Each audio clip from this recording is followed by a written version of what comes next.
तो दोस्तों यहाँ पर बात करेंगे जॉनसन फार्मा केयर के बारे में। तो करंट प्राइस जो है वो ₹1.15 के अराउंड है और तकरीबन ये कह सकते हैं कि 52 वीक हाई के अराउंड ही स्टॉक जो है वो ट्रेड कर रहा है, क्योंकि इसने जो लो बनाया था वो 0.45 का बनाया था।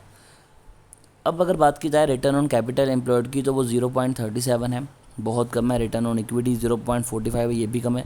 तो जब भी हम किसी भी पेनी स्टॉक की बात करते हैं तो देखिए उनके फंडामेंटल हमेशा आपको 90% बुरे ही मिलेंगे, तभी वो पेनी स्टॉक। अगर उनके फंडामेंटली बेटर होने लग पड़े तो लोग यहाँ पर इन्वेस्टमेंट करेंगे और स्टॉक जो है वो आपको ग्रो होता हुआ नजर आएगा। अब यहाँ पर बेसिकली बात करने वाले हैं इनके क्वार्टर के रिजल्ट के बारे में, क्योंकि एक्सपेक्टेशंस यहाँ पर क्वार्टर के रिजल्ट से ये है कि अगर वो सुधरेंगे तो डेफिनेटली स्टॉक में भी आपको तेज़ी दिखाई देगी। बट अगर मैं यहाँ पर क्वार्टर और क्वार्टर बेसिस पे कंपेयर करूँ तो जो चीज़ मुझे स्टॉक में तंग करती है वो है कंपनी की सेल्स।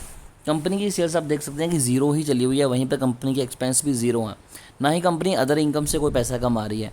तो नतीजा ये होता है कि कंपनी की जो नेट प्रॉफिट है वो भी नील है या फिर माइनस में है। अगर मैं स्टॉक के फंडामेंटल चेक करूँ तो आप यहाँ पर देख सकते हैं कि प्रमोटर होल्डिंग भी ज़ीरो है, यानी कि जितना भी पैसा यहाँ पर लगा हुआ है वो सारा का सारा लगा हुआ है पब्लिक का।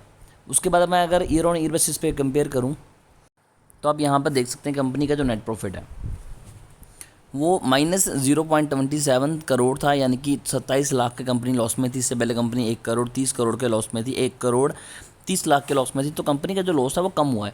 बट यहाँ पर हो क्या रहा है कि कंपनी की सेल्स नहीं हो रही, तो अदर इनकम के ऊपर ही डिपेंड कर रही है कंपनी की, जो इन्होंने इन्वेस्टमेंट की हुई है या फिर और चीज़ों के ऊपर।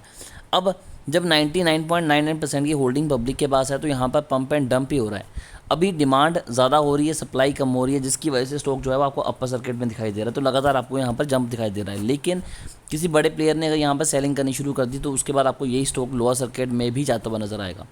तो अगर आप यहाँ पर बड़ी इन्वेस्टमेंट करने के मूड में है तो मेरी एडवाइस तो नहीं रहने वाली। फिर भी इस शेयर को लेकर अगर आपकी कोई भी क्वेरी है या फिर अगर आप चाहते हैं कि इनके रिजल्ट आपको सबसे पहले देखने के लिए मिलें तो चैनल को अभी सब्सक्राइब कीजिए, ताकि कोई भी इंपॉर्टेंट अपडेट आपसे मिस ना हो।